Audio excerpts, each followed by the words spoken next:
الحمد لله نحمده ونستعينه ونستغفره ونؤمن به ونتوكل عليه ونعوذ بالله من شرور أنفسنا ومن سيئات أعمالنا من يهده الله فلا مضل له ومن يضلله فلا هادي له ونشهد أن لا إله إلا الله ونشهد أن محمدا عبده ورسوله أما بعد فإن خير الحديث كتاب الله وخير الهدي هدي محمد صلى الله عليه وسلم وشر الأمور محدثاتها وكل محدثة بدعة وكل بدعة ضلالة وكل ضلالة في النار فأعوذ بالله من الشيطان الرجيم بسم الله الرحمن الرحيم الرجال قوامون على النساء بما فضل الله بعضهم على بعض وبما أنفقوا من أموالهم فالصالحات قانتات حافظات للغيب بما حفظ الله واللاتي تخافون نشوزهن فعظوهن واهجروهن في المضاجع واضربوهن فإن أطعنكم فلا تبغوا عليهن سبيلا إن الله كان عليا كبيرا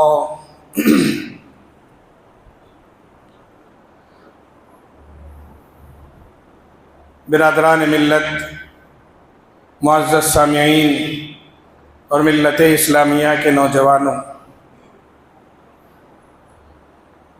گزشتہ جمعہ میں آپ حضرات سے یہ عرض کر رہا تھا کہ اس دنیا میں اگر ہم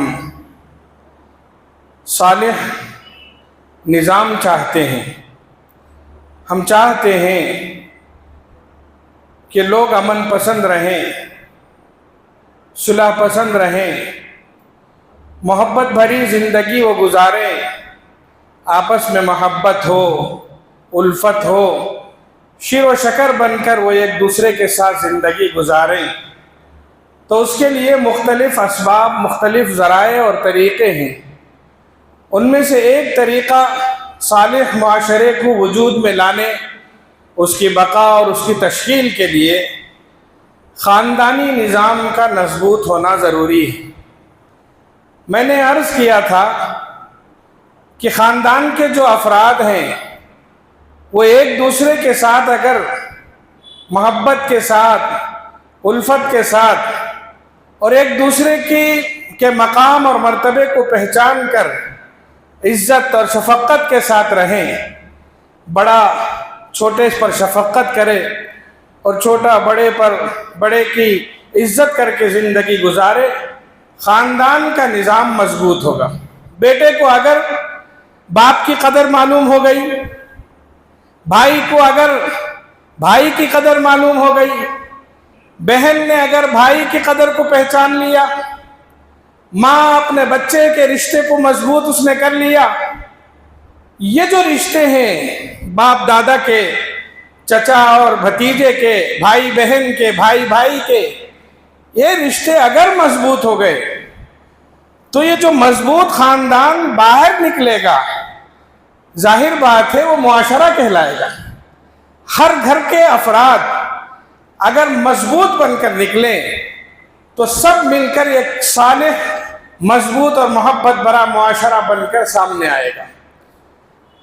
صالح معاشرے کو وجود میں لانے کے لیے، اس کو باقی رکھنے کے لیے خاندانی نظام کا مضبوط ہونا ضروری ہے، اور خاندانی نظام کو مضبوط کرنے کے لیے میں نے یہ عرض کیا تھا میاں بیوی کا رشتہ مضبوط ہونا ضروری ہے۔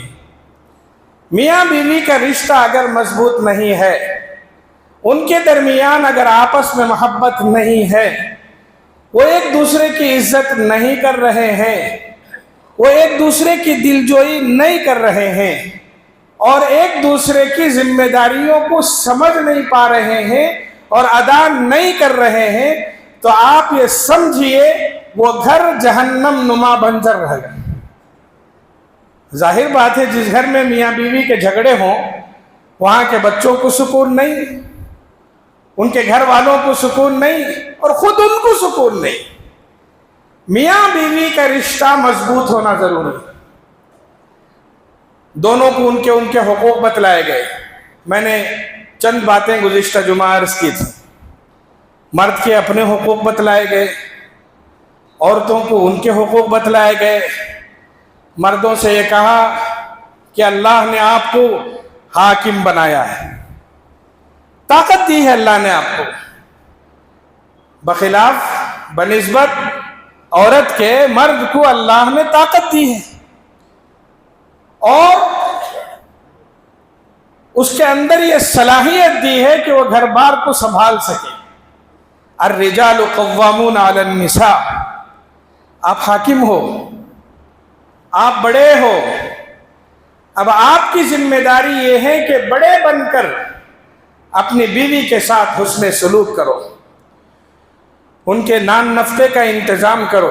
شادی کے لیے رسول اللہ صلی اللہ علیہ وسلم نے شرط کیا لگائی ہے کہ آپ کے اندر مالی طاقت ہو اور آپ کے اندر جنسی طاقت ہو، آپ کے اندر جنسی خواہشات کی تکمیل کی خواہش طاقت ہو، اور اتنا پیسہ ہو، اتنی روزی روٹی کا انتظام ہو کہ اپنی بیوی کے نان نفقے کو سنبھال سکتے ہو تو شادی میں دیر مت کرو۔ یا معشر الشباب من استطاع منکم الباءۃ فلیتزوج، وہ نکاح کرے اور نکاح میں تاخیر نہ کرے۔ شادی کے بعد عام طور پر جھگڑوں کی بنیاد میں سے ایک بنیاد یہ سامنے آتی ہے کہ شوہر اپنی بیوی کا خرچہ سنبھال نہیں رہا ہے۔ کتنے لوگ ہیں، کتنے شوہر ہیں جو اپنے بچوں کے نان نفقے کی ذمہ داری نہیں سنبھالتے۔ یہ ذمہ داری ہے کہ وہ نان نفقے کا انتظام کرے، ان کے ساتھ حسن سلوک کرے، ان کی دلجوئی کرے، ان کے ساتھ محبت کے ساتھ پیش آئے اور اپنی جو محبت دل میں ہے اس کا اظہار کرے، اور ان کو زندگی میں ایک ایسی خوشگوار زندگی دے جس کی وجہ سے وہ کھل کر جی سکیں اور آنے والی نسل کی وہ حفاظت کر سکیں۔ رسول اللہ صلی اللہ علیہ وسلم نے اپنی بیویوں کے ساتھ حسن سلوک کیا، ان کے نان نفقے کا انتظام فرمایا، ان کی رہائش کا انتظام فرمایا۔ ہم ان کو رہنے کے لیے جگہ دیں اور ان کے کھانے پینے کا نظم کریں۔ آپ علیہ الصلاۃ والسلام نے اپنی ساری زندگی اس کا بڑا لحاظ فرمایا۔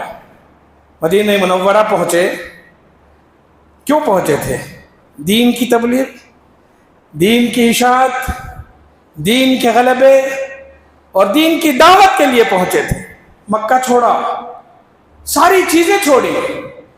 مدینہ منورہ پہنچنے کے بعد آپ نے جہاں دین کی فکر کی وہیں اپنی اور اپنے اہل و عیال کی اور صحابہ کے اہل و عیال کی فکر فرمائی، کی کہ نہیں؟ آپ مدینہ منورہ پہنچنے کے بعد آپ کی فکر دیکھیے، ایک ایسا گھر بنائے جس میں اللہ کی عبادت کے لیے مرکز قائم ہو جائے، ایک ایسا گھر بنائے جس میں میرے اہل و عیال خوش رہیں۔ ایک بیک وقت دونوں چیزیں لے کر آپ چل رہے ہیں۔ اسی میں بیلنس نہ ہونے کی وجہ سے عام طور پر ہم زندگی میں ٹھوکر کھا جاتے ہیں۔ بعض دفعہ ہم دنیا میں ایسے مگن ہو جاتے ہیں بیوی بچوں کا خیال ہی نہیں رہتا۔ بعض دفعہ دین کے نام پر ہم ایسے مگن ہو جاتے ہیں کہ ہمیں بیوی بچوں کا خیال نہیں رہ پاتا۔ آپ علیہ الصلاۃ والسلام نے فرمایا مرد کو چاہیے کہ وہ دین و دنیا کو ایک متوازن زندگی دے۔ مدینہ پہنچے ہیں آپ کے سامنے